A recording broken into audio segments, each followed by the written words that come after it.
Pessoal, boa tarde, tudo tranquilo, tudo na paz, pessoal dos primeiros anos. Olha só, a nossa aula de hoje, beleza? Aula sobre a queda ou declínio do sistema feudal, ok? Nós vamos dar continuidade à aula da semana passada, que foi aquela aula referente a renascimento cultural, econômico, político. E hoje a gente vai falar um pouquinho, continuando falando desse renascimento, só que eu vou falar da crise que aconteceu no mundo feudal no século XIV, tá?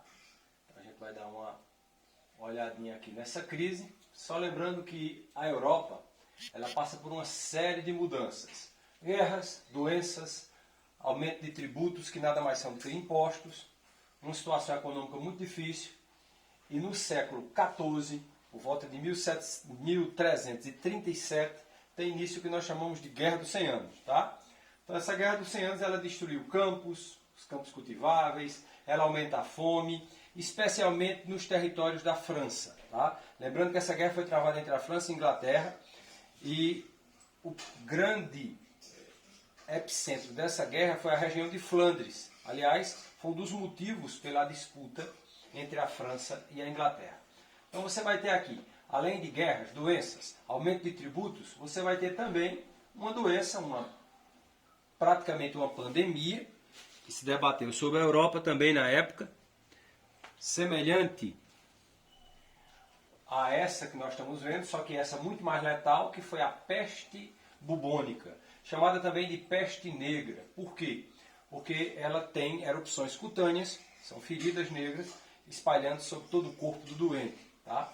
Então, altamente contagiosa, e um dos problemas dessa peste negra foi justamente a situação econômica da época, que levou as pessoas a saírem dos campos, a irem para as cidades, e aí você tem ruas tortuosas, sem coleta de lixo, você imagina que não havia banheiros, não é? Então você fazia as necessidades fisiológicas num balde e jogava no meio das ruas. Você tem uma proliferação imensa de ratos, por conta justamente da mortandade de gatos, inclusive gatos de cor preta, porque acreditava-se que era gato de bruxa, então o pessoal, houve um desequilíbrio também biológico em relação a isso. E aí você tem a morte de 25 milhões de pessoas. Imagina, né? 25 milhões de pessoas.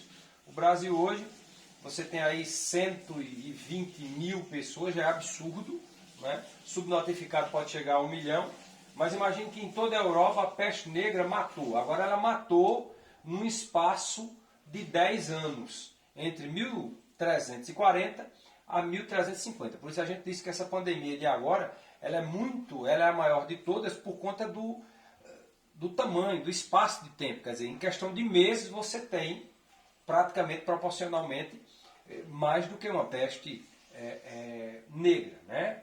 E quando essa pandemia, se ela se expandir por 2, 3, 4 anos, a gente espera que não, mas você vai ter uma quantidade maior de pessoas, até porque a Terra também hoje tem mais pessoas. Mas imagine, isso são 25 milhões de pessoas mortas no continente europeu, né?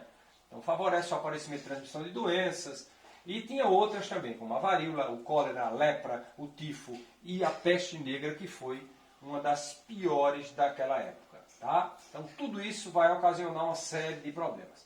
Peste negra, sintomas, né? Peste bubônica, calafrios, febre, indisposição, dor de cabeça, dor muscular e convulsões.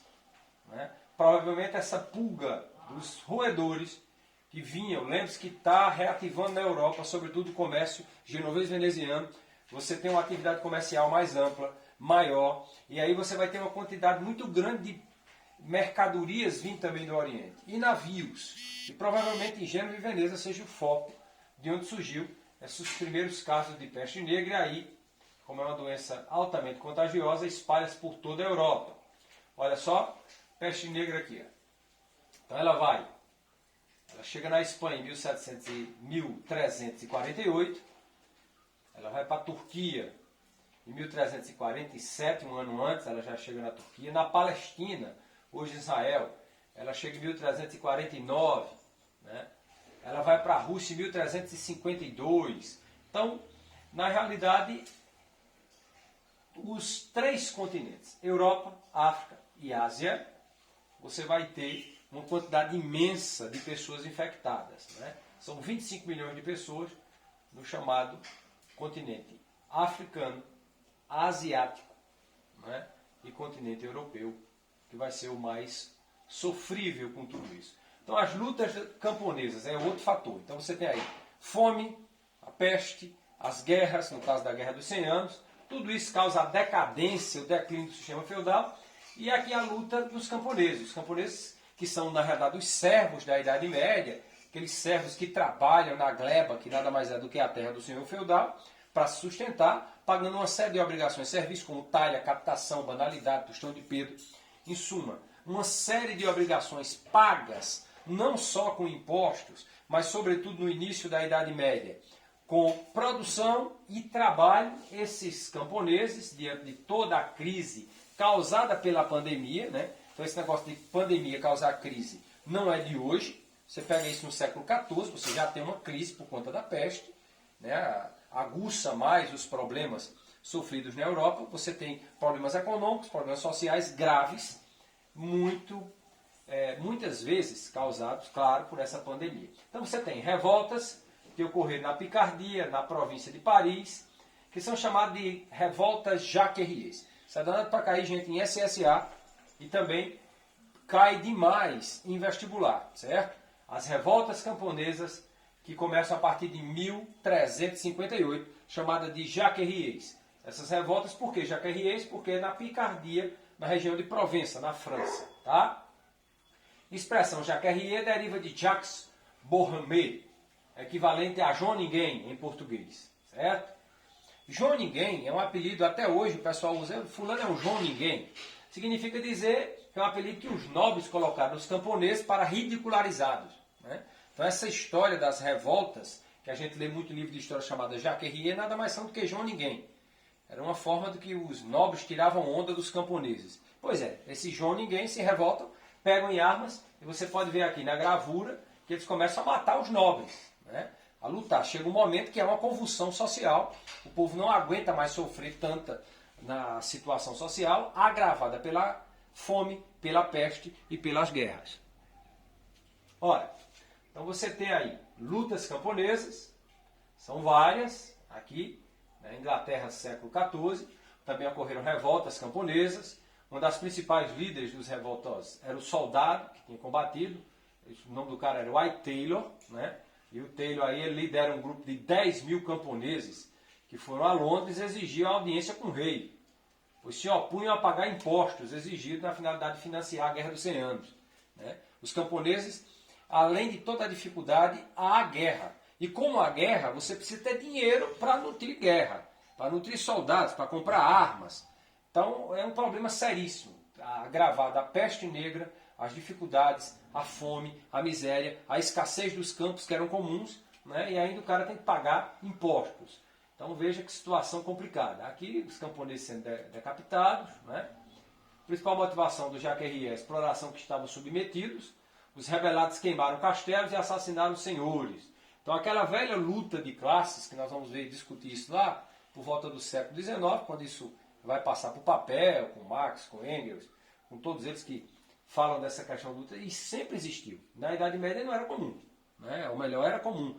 No final dela, século XIV, você vai ter uma série de revoltas camponesas contra a situação social. Então é comum, em tempos na história, você haver convulsões sociais. Essas convulsões são comuns quando você tem uma sociedade extremamente desigual, que é o que nós falamos muito nas nossas aulas de sociologia e também história. Vocês devem lembrar que a gente sempre comenta que um dos maiores problemas do mundo hoje não é nem a corrupção, né?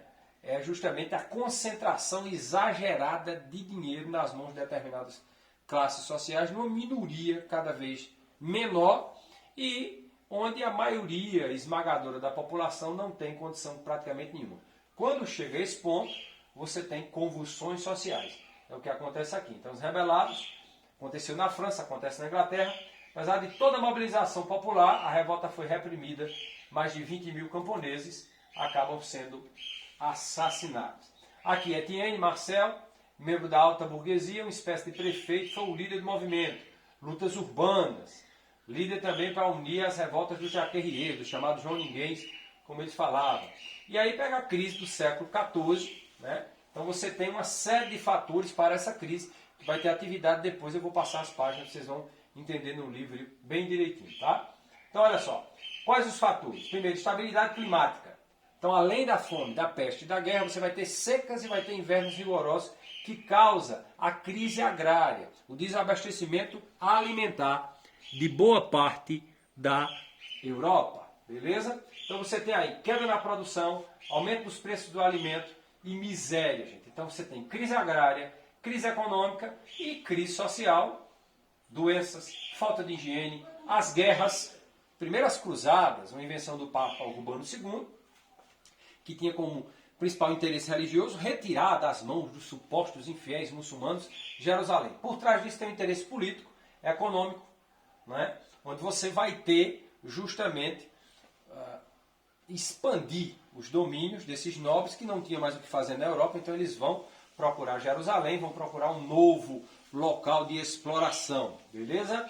Então você tem baixa taxa de natalidade você sabe o que é, nascimento, alta taxa de mortalidade por conta da peste negra, isso vai ser uma coisa comum, e as revoltas, tá?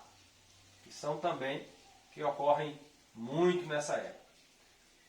Mudanças sociais, então o clero, que é a igreja, começa a perder também importância, né? Leis de Deus passam a ser questionadas, que é uma coisa também que a igreja ela vem depois de vários escândalos. Isso acontece também paulatinamente ao longo do tempo. A igreja ela perde essa credibilidade, perde também terras e influência, isso é comum. Lembrando que a igreja, as instituições, o clero, ele tem toda essa coisa de perder influência.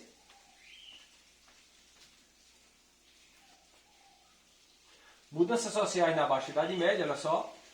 Os camponeses, depois da peste, das revoltas e do declínio demográfico, muitos conseguiram suas próprias terras e se livraram da escravidão. Né? Na realidade, eu li errado aqui, é servidão. Quase a mesma coisa, só que diferentemente do escravo, ele não é considerado propriedade. Tá? Vocês precisam lembrar disso aqui. Então, mudanças sociais na Baixa Idade Média, olha só. A burguesia aparece, em geral o grupo mais favorecido, pois apesar das dificuldades, muitos burgueses compraram terra dos nobres. Né? Então você tem aqui a crise do século XIV. Só para a gente lembrar, vamos fazer uma revisãozinha rápida. Fatores da crise do século XIV. Instabilidade climática, gente. A instabilidade climática é um dos fatores principais. Lembrando que havia invernos rigorosos, secas rigorosas, causando uma série de problemas que geram uma crise agrária, fome. Lembrando que a base da sociedade europeia da época, da sociedade feudal, é a agricultura. Então, se você não tem o que comer, não tem, a produção cai, evidentemente que vai ter problemas. Queda na produção agrícola, aumento dos preços de alimentos, e aí você tem miséria. E também com a falta de comida, claro, o indivíduo vai ficar mais frágil e vai ser suscetível também a pegar essas doenças. E as doenças aparecem, falta de higiene, cruzadas, baixa natalidade, então é outra coisa também, você vai perder aí, dizem que cerca de 1/3 da população da Europa morre na peste negra, né? É um negócio absurdo.